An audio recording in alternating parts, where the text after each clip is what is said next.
Hello everyone. Enjoy the video. A sudden decision from Jack made everyone silent.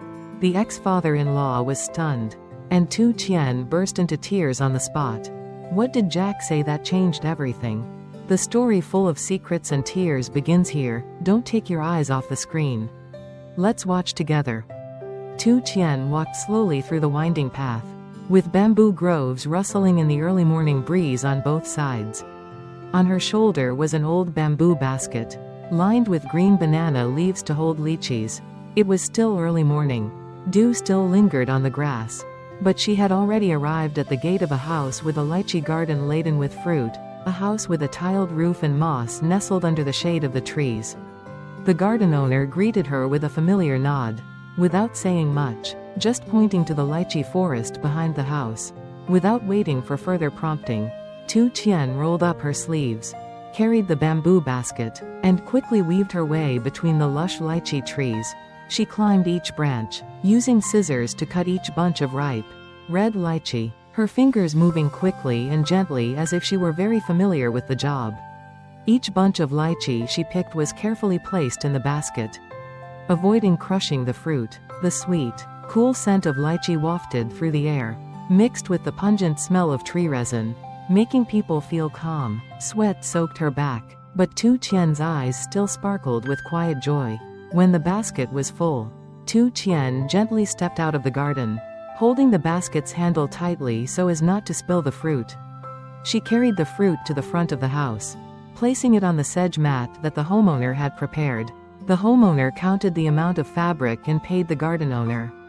Then he quietly turned away, leaving behind a garden covered in red fabric like fire in the peaceful morning.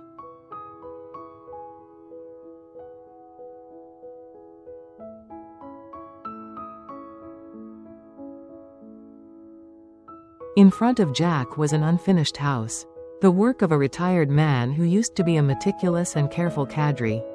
Jack adjusted the drawing file in his hand and walked slowly around the yard, observing every corner of the construction, his eyes lingering on the foundation and steel frame.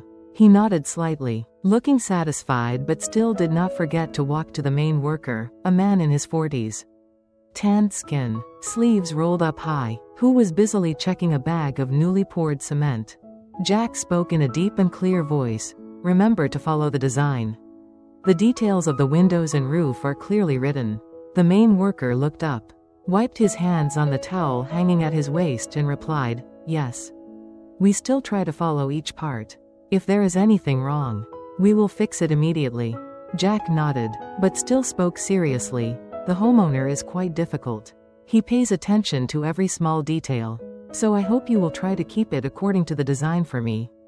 The main worker nodded strongly, his eyes determined. Jack handed over the revised drawings, shook hands lightly, and turned to leave. He opened the car door, glanced back at the construction site one more time, then got in and started the engine. The car rolled slowly, leaving behind the steady sound of hammering echoing in the fresh morning air.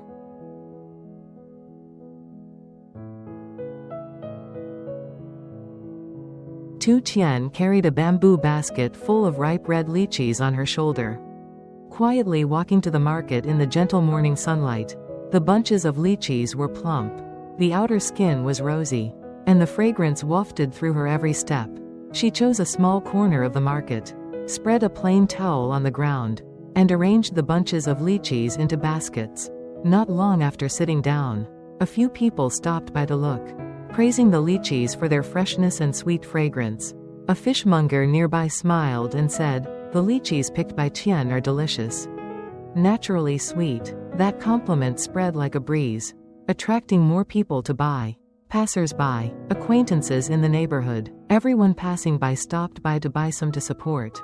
The bustling atmosphere, the voices and laughter mixed together. Tu Tien's heart felt lighter. Her hands quickly selected the most beautiful bunches to sell to customers, occasionally adding a few odd fruits to make buyers happy. Only a moment later, the basket of lychees on her back was almost empty. Looking at the coins neatly stacked in her pocket, Tu Tien smiled gratefully at the kindness of the villagers. Jack's pickup truck slowly rolled down the main road leading to the country market. He intended to just pass by. But when he looked to the side of the road, his eyes suddenly stopped at a familiar figure. Tu Tien was sitting under a small umbrella, next to baskets of bright red ripe lychees, her smile bright in the bustling morning. Jack pressed the brake, parked the car close to the curb, then got out. Before approaching Tu Tien, he turned into a roadside shop, bought a glass of cold sugarcane juice. Holding the glass with dew still on it, he gently circled behind Tu Tien, his steps as soft as a cat, then softly said, "Give me a kilo of lychees." Tu Tien startled and turned around, her eyes full of surprise. "Mr. Jack, why are you here?" she asked with wide eyes. Jack smiled gently. "I was passing by here, saw you selling lychees, so I stopped. Buy you this glass of sugarcane juice. Drink it to cool off." Tu Tien took the glass of water, her face both surprised and happy. She quickly sold the last bunch of fabric to a customer and then packed up the basket. After that, the two of them walked around the market together. Jack helped her choose some small items, a new scale, some string, and some other odds and ends. The atmosphere of the market became more lively with the light laughter between the two of them. When the sun began to rise, they both got in the car and headed back, bringing with them a sense of peace and simple closeness in everyday life.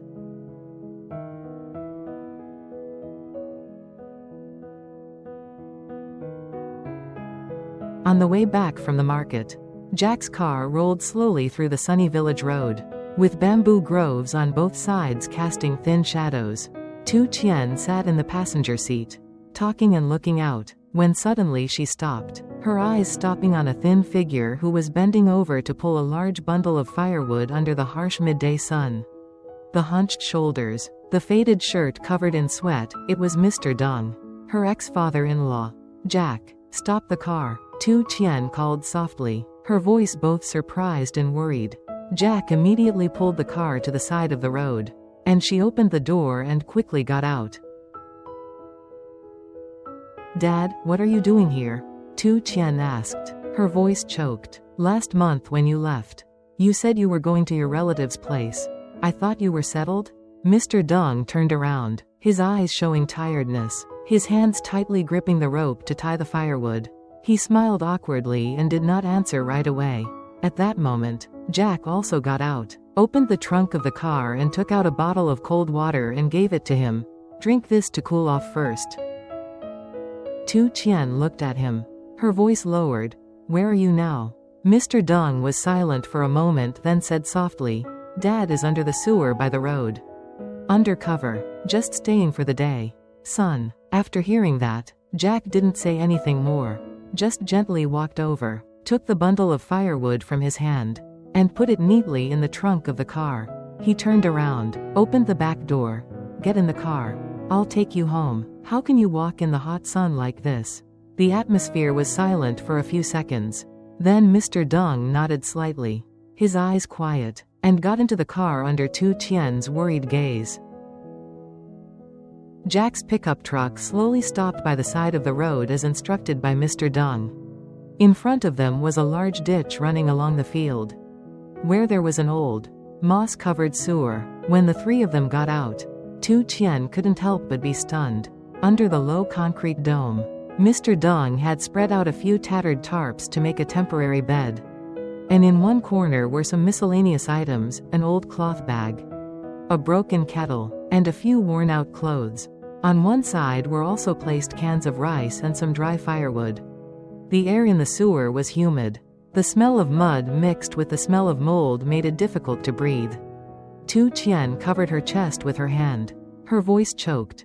"Dad, why are you here? It's so dangerous. It's the rainy season now. What if the water rises in the middle of the night?"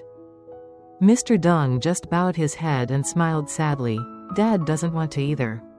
But now I have nowhere else to go. My child." The words made Tu Tien's heart ache, her eyes fixed on that temporary residence, both pitying and pitying. Jack stood beside him, looked around and said sternly, "Uncle, it's very dangerous for you to stay here, especially during the rainy season. How about this? You come stay at our farm temporarily. Although the farm is under renovation and not in good condition, it still has a roof. Much safer than here." Mr. Dong hesitated, his eyes faltering. I'm afraid of bothering you, and also, about you and Tu Tien. I'm very embarrassed. Tu Tien stepped forward, gently touching his hand. Dad. Don't think like that. I'm also staying at Jack's house temporarily. I can't leave you in a place like this. You just go stay there for a while. Then we'll figure it out later. After a moment of silence, Mr. Dong finally nodded slightly.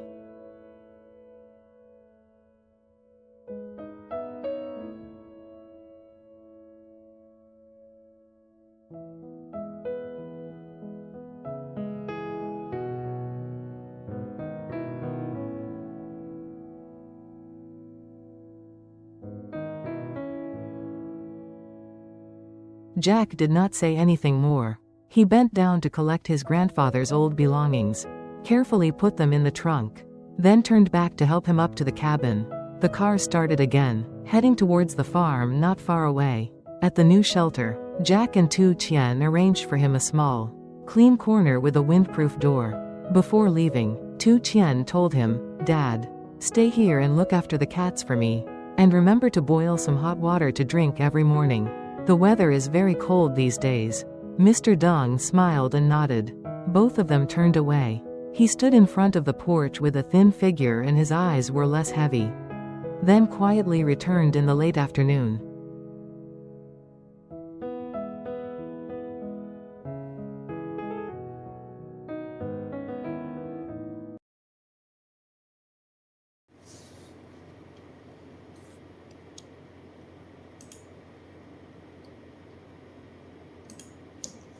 Chiếc xe bán tải vừa ra chậm rãi dừng lại bên vệ đường theo lời chỉ dẫn của ông Dũng. Trước mặt họ là một con mương lớn chạy dọc cánh đồng, nơi mà có cái cống nước cũ bị rêu phong phủ kín khi cả ba người cùng bước xuống từ tiên không khỏi sững sờ. Dưới cái mái vòm thấp lè te bằng bê tông ấy, ông Dũng đã trải vài tấm bạt sắt tạo thành chỗ nằm. Một góc kê mới vận dụng lặt vặt, túi vải cũ, chiếc ống sứt và vài bộ quần áo đã dần. Mỗi bên còn đặt lon gạo và mấy miếng củi khô. Không khí trong cống ẩm thấp, mùi bùn đất lẫn mùi ẩm mốc khiến người ta khó thở.